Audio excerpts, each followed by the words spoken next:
Tita Paiba, Torbitola sa aking vlog.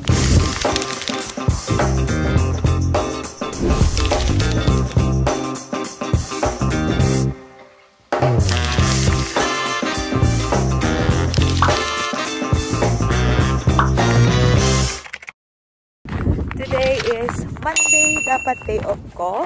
Pero dahil may absent sa amin, kaya pinapasok ako sa work. Yan yung mga gusto ko. Yung tipong may uma-absent sa work tapos papapasukin ka. Siyempre, extra income yan, guys. Kasi, di ba nga dito, kailangan 2 days off kayo in a week. So, pagka kailangan ng tao at pinasukan mo yung isang day off mo, edi 1 day na lang yung off mo. So, dagdag sa sahod yun, guys. Tapos, ngayon, since hindi na bumabagsak yung yelo at patunaw na yung mga yelo na nandito, ngayon naman ay sobrang hangin na. Kaya pag mahangin na, sobrang lamig na. Kasi isipin nyo na lang, yung mga yelo, hinahanginan siya. Kaya ang lamig. Mas malamig pa siya sa point na yung nakaraan nung winter na bumabagsak yung yelo. Doon sa south, tunaw na yung mga yelo nila. Spring na sa kanila. Samantalang sa amin, ayan, patunaw pa lang. Matagal-tagal pang araw yung tutunawin ng mga yelo na to. Biruin nyo, nauna na nga kaming mag-winter. Nauna na nga bumagsak yung yelo dito. Sa amin pa din late na matutunaw ang yelo.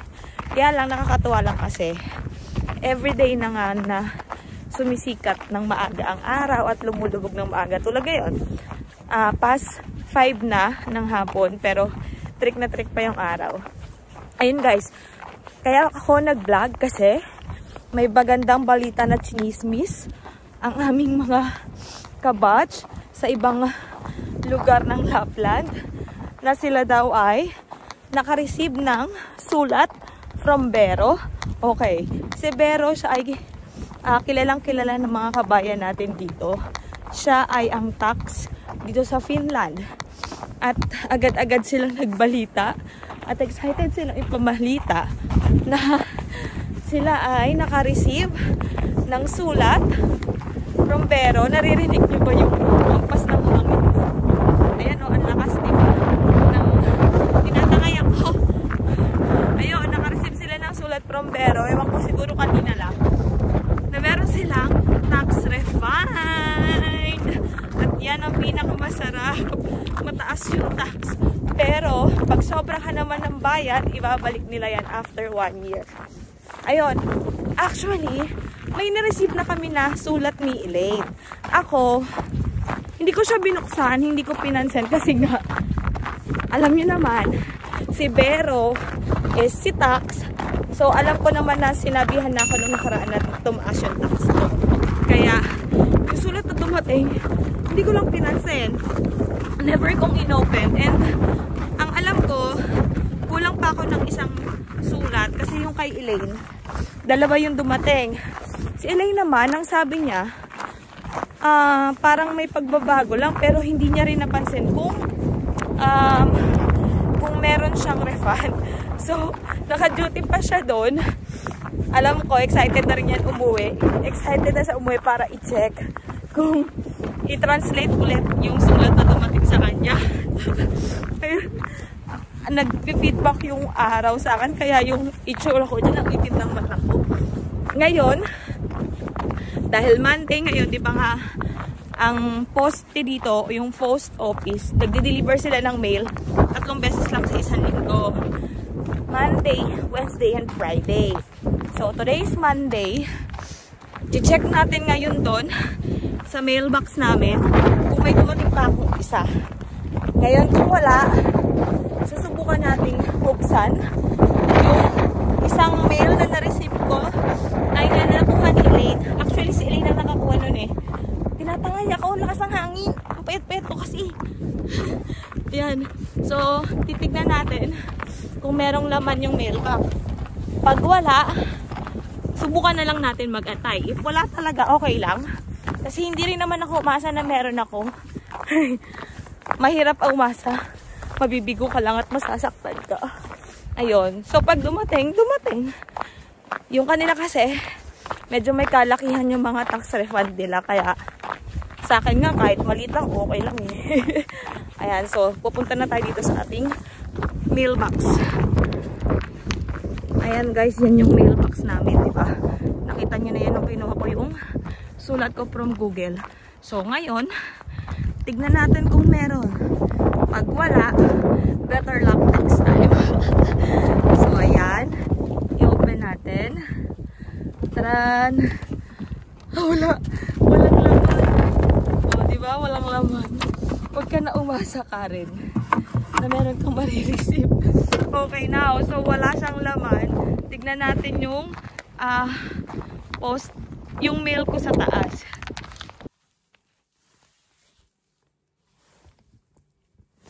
Ayan guys. So nandito na tayo sa bahay. And then, alam nyo, nandito lang din yung tax ko. Andito lahat ng mga papers. Actually, lahat yan. I-check, iba-vlog ko yan yung mga dumadating na papel dito. And, now, tignan natin. Ito yung dumating na yon. Ito, never ko pang inopen. Ang sabi nila, makapal daw yung envelope. So, ngayon, na-excite akong i-open siya. Hindi ko siya pinansin nung isang linggo nang dumating to. Si Elaine kasi yung nakakuha dun sa mailbox. Pagka kasi si Vero, hindi ko na pinapansin. Since may dumating naman kasi na nung nakaraan na, ayan, ito yung dumating nung nakaraan na nandito kasi naka-indicate na tinaasan kami ng tax ni Vero. So, dumagdag yung tax namin. And then, this one, kamakailan lang to, last week lang, nilagay ni Elaine dyan sa mesa, kinuha ko, then nilagay ko dito sa loob ng cabinet ko kasi hindi ako interesado. And hindi ko din naman kasi na-expect na magkakaroon kami ng tax refund. At hindi ko rin alam kung tax refund to. And hindi ko rin naman na-expect na ganun kaaga, which is maaga pa kasi talaga. And siguro ganun lang talaga dito, no? Napakaaga nila sa mga ganitong mga bagay. Si Elaine, dalawa kasi yung na-receive niyang mail. Ako, isa pa lang. Then, inaantay ko lang din siguro kasi yung isa. Kaya hindi ko pa rin siya in-open. Pero, ngayon, wag na natin antayin. I-open natin siya. Okay? Ayusin ko lang yung aking sarili. So, ayan. Tignan nyo naman yung mga suot ko. Doble-doble. Yan. Dito kasi guys, diba, meron nga kaming, kumbaga, nung una din namin na pinrases yung tax na yan doon sa Helsinki, kasama namin yung employer namin, which is si Barona. Lahat kami medyo nagtaka. Kasi, nalakihan talaga kami. Pero sabi nga nila, meron naman daw tax refund. So, wala namang problema. Siguro sa akin, parang okay na din yun. Kumbaga, parang ipon mo na lang din sa loob ng isang taon. Kasi, kada taon sila nagbibigay ng tax refund at kada taon din sila nagbabago ng tax. Ayan. So, i-open natin. Naka-uniform pa ako. Huwag nyo nang pansinin yung labahan ko dyan. Okay. So, pag in-open ko to, syempre naka-translate, hindi to naka-translate siguro sa Finnish. Ay, sa English. Hindi siya naka-translate sa English. So, baka Finnish siya. So, i-open natin. Gusto ko kasama kayong ma-open nito. Ayan. Kaya kapag nandito na kayo, at least kahit pa paano, may mga idea na kayo kung ano yung dumadating sa inyong mga papel. Ayan.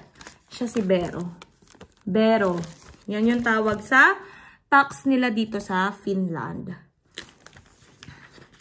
Hanggang ngayon, kahit na pangarap kong bumili ng camera for vlog, hey, excuse me, hindi ko magawa-gawa. Tinitipid ko pa yung sarili ko. Char, hindi. Piling ko kasi hindi pa siya kailangan. Pero kung minsan napipilitan na rin, parang gusto ko na din kasi para din maging maayos. Ayan. So, ito yung makapal. Ang kapal niya, ewan ko kung meron. Tignan na lang natin. So, ilang papel to? Ilang papel ang dumating sa'yo? Isa. Isa walang laman. 2. 3.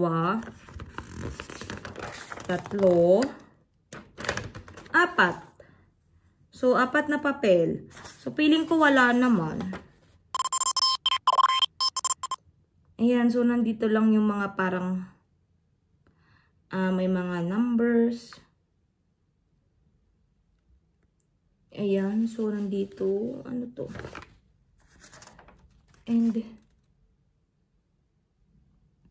feeling ko wala siya dito po. Oh, nakakainis. Umasa ako, guys. Wait, ita-translate ko lang.